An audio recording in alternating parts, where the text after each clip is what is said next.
With a modded Nintendo Switch, you can play loads of retro consoles. So let me show you how to install and set up RetroArch.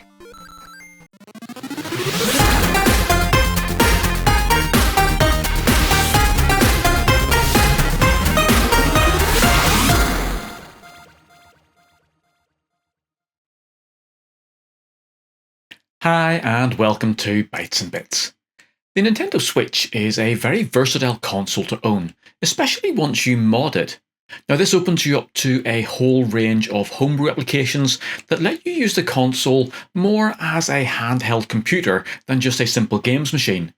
So once you've got access to the computing power of the Switch, you can then turn it into a fantastic retro gaming machine. Now Nintendo have always had a few retro gaming titles on their catalogue, but they only let you play a very small number of games from a small set of consoles. So in this video, I'll be showing you how to install something called RetroArch, which will let you play pretty much every game from every retro console and home computer system. So let's get set up and turn your Switch into every console that you ever wanted to own. So to set up this project then, you're going to need a couple of things. And of course, the first thing you need is a jailbroken Switch. So that's either using the RCM hack or with a mod chip installed. Now, if you haven't yet modded your console, then do make sure to check out my mod chip tutorial. And again, I'll put links to this down in the description. Now, other than that, really the only thing you need is some way of putting files onto your Switch's SD card. Now, I'm going to be connecting to my Switch over a USB cable, but you can simply take the SD card out of your console and then plug it into some reader for your computer. Now, on the software side, we'll need to get hold of the RetroArch homebrew application for the Switch, of course. Now, you can do this in a couple of ways.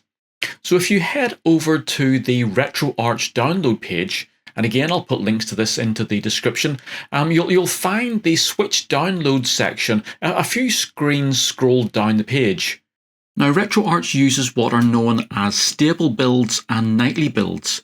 So the link on the Switch icon area, that is the last stable build, which is fully tested, but it can be a few months old. So at the time I made this video, I did try this, but it didn't work fully. So I'm going to use the nightly build as that will be fully up to date. Now it may have some untested code, but it's stable. And if the official download doesn't work, it's the way to fix it. So scroll down the page a bit more until you find the nightly build link.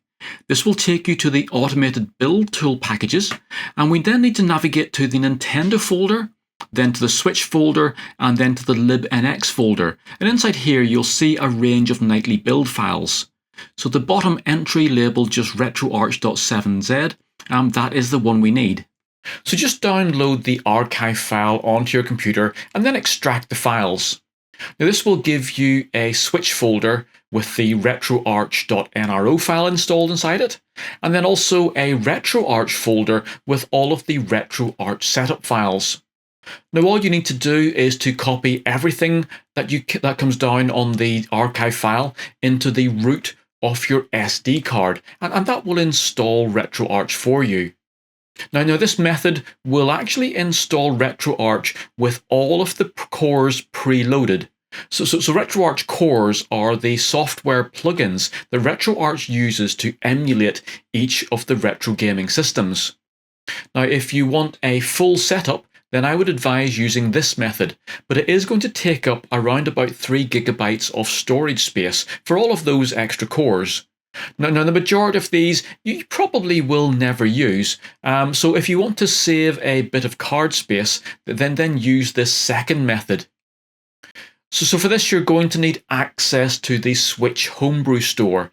Now this is an application that you can download from this website. And again, all you need to do here is to copy the downloaded NRO file into the Switch folder on your SD card. Now once you have that copied over, you'll find you will then have a Homebrew Store application, and if you open that up, it will let you browse online for these homebrew apps, and you can then simply install them with a simple click. So if you search for RetroArch, you'll find it in there, and then just simply install it.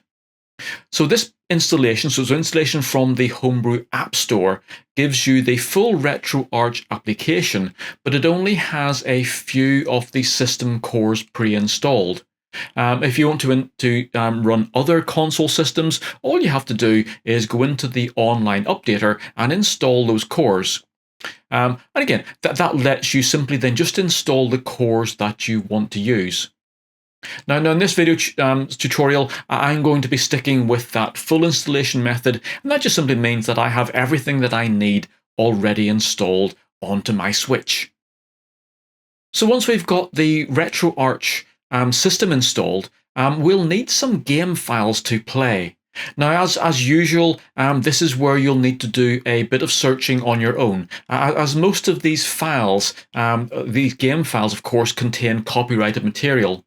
Now, needless to say, please do make sure that you are authorized to download and use any of the files that you get, just so that you don't break any copyright laws in your region. Now, if you are having difficulty finding files, don't forget that I do publish a project page for each video that I make on my bytesandbits.co.uk website. And there, of course, I can give you a bit more help in finding these things. But once you've got some game files, you simply need to copy them over to your SD card. Now, you can put them really anywhere you want, but I would advise putting them into the RetroArch folder so that you can just keep everything for RetroArch all in one place.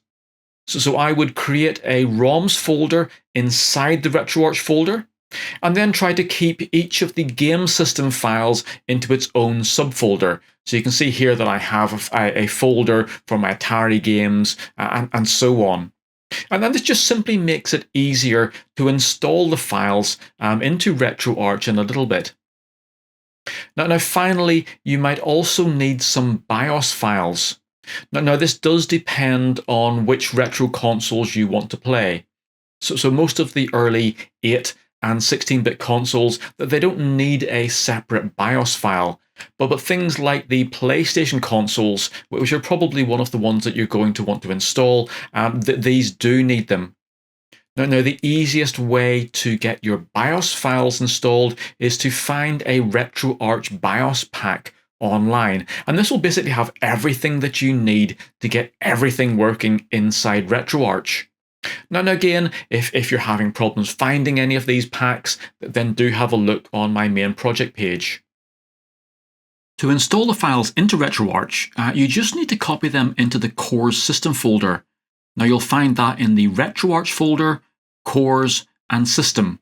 And then just copy your whole BIOS pack or the individual BIOS files that you need in here.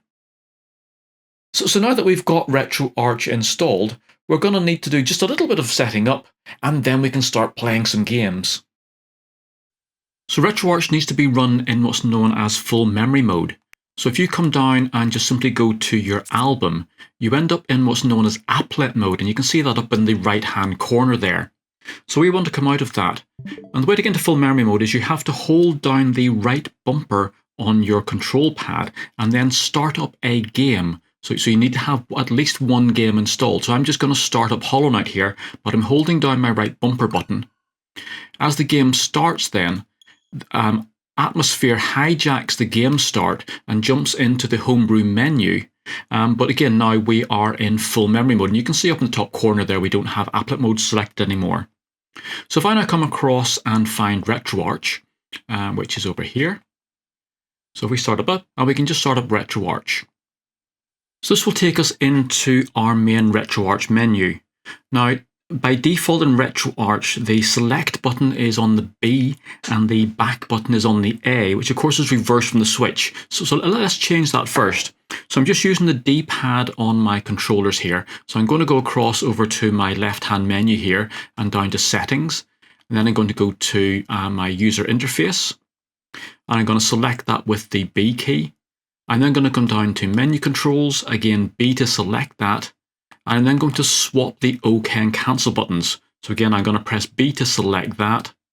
And then I'm going to go back out of here. So again, and now I have the A button is my select and the B button is my back. So next we have a little bit of setup to do. Now, because I've downloaded the latest nightly build, my entire system will be completely up to date. So all of my cores are up to date and loaded, and my core system, the actual RetroArch code itself. Now, if you have been using the latest stable, which could be a couple of months out of date, or you've used the Homebrew Store, you may want to maybe download extra cores and so on. So all of that is done through the online updater. Now, obviously, the online updater requires you to have an internet connection, but because we're working in the MUMMC environment, that will be totally safe. Now, you can see in here there are a number of things you can do. So you can download cores, you can update settings, and so on. One word of warning, if you have been using the nightly builds, the latest nightly builds, these updates down the bottom here for updating all the various parts of the system, they will generally pull from the latest stable build, so they will actually downgrade your version, and of course that can stop it from working. So if you are on nightly builds, the only way of updating nightly builds is to actually re-download the nightly build from the libretro build robot system, and then copy them onto your SD card, so overwriting your files on your SD card. But again, so that's just a word of warning there, and how you actually update and install new cores. So we want to do a little bit of setting up on the playing side now. So we come across into our settings. So first off, we're going to go into our video settings. And in there, we can see that there's a number of things we can do. So first of all, we're going to look at the scaling. So this is how the games are displayed on the Switch screen.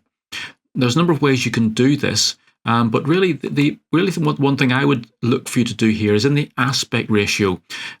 You can, if you want, select it to use the sort of full screen. So start doing the full screen versions and so on.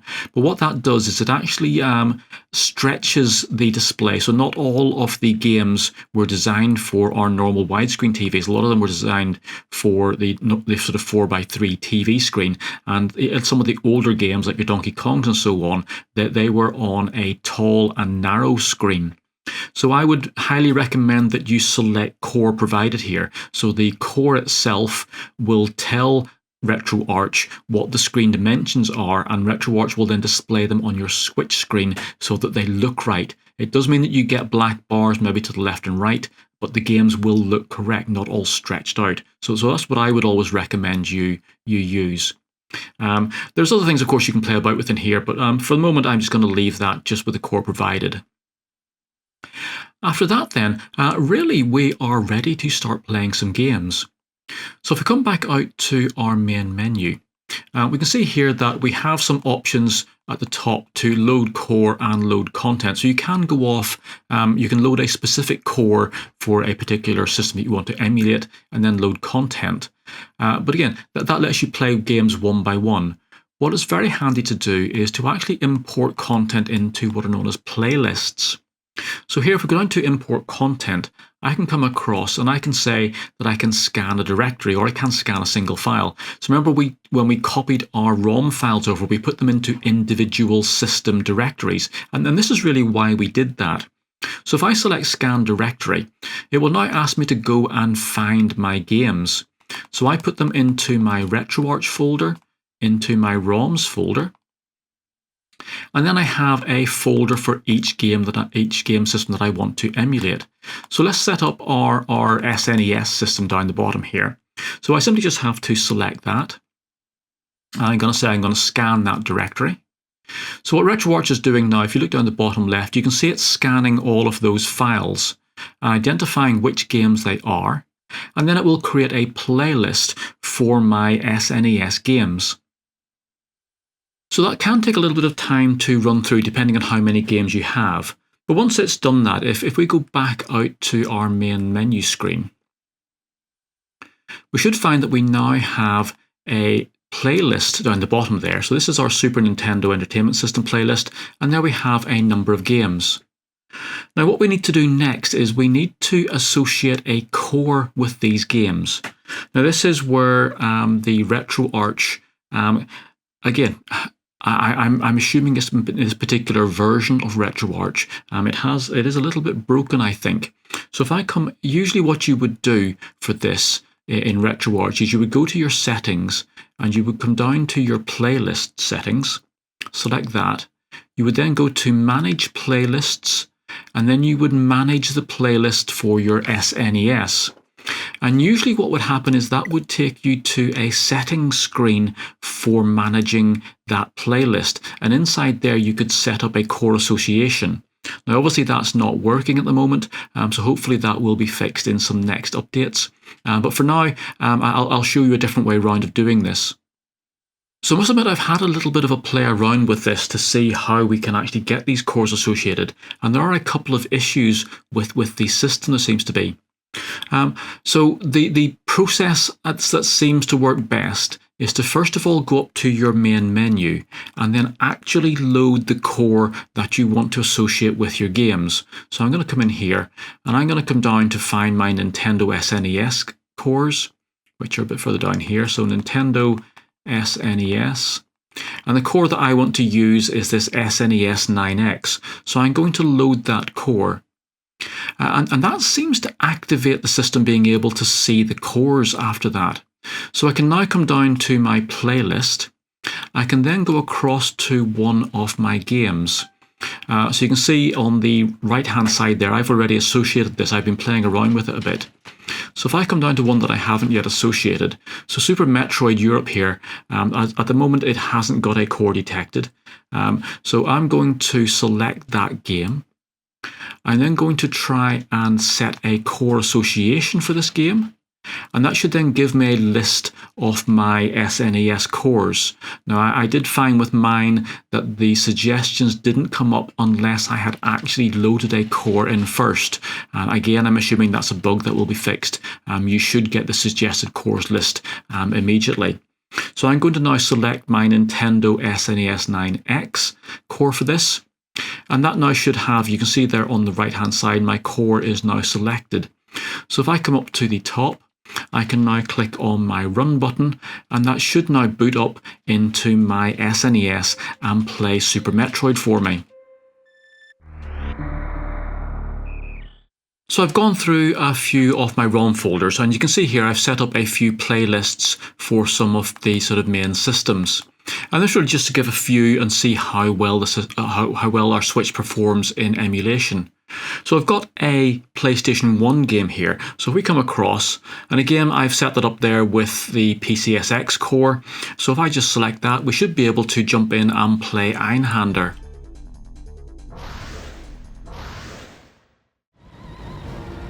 And there we have our PlayStation 1 game running at full speed. So that's all fine for there. So let's try and jump onto a different system. So here we're on the Nintendo 64 playing GoldenEye, which is one of the harder Nintendo 64 games to emulate. As you can see, there's a little bit of stutter here and there, but in general it's running pretty much at sort of full speed. So really playable on the Nintendo Switch. So that is RetroArch all set up and working on our Nintendo Switch. As you saw, there's a couple of issues with regarding connecting cores up to our games. Hopefully those will be fixed in the next few releases of the software, especially the bit where you attach a core to a playlist. It does make the whole process of going through a large playlist and associating all the games with cores that much easier. But as you've seen there, we've got full playing ability on the PlayStation 1 and the Nintendo 64, so that should give you loads and loads of titles and consoles to emulate in RetroArch. So there's obviously lots more we can do with the Switch, and we have some standalone cores for various systems which can give us some better performance as well. So I'll be covering those in some upcoming videos. So if you've enjoyed this, please do click that like button. Please do subscribe to the channel for lots more videos on using your Switch, plus electronics, gaming, modding and making projects. I look forward to seeing you again very soon, and bye for now.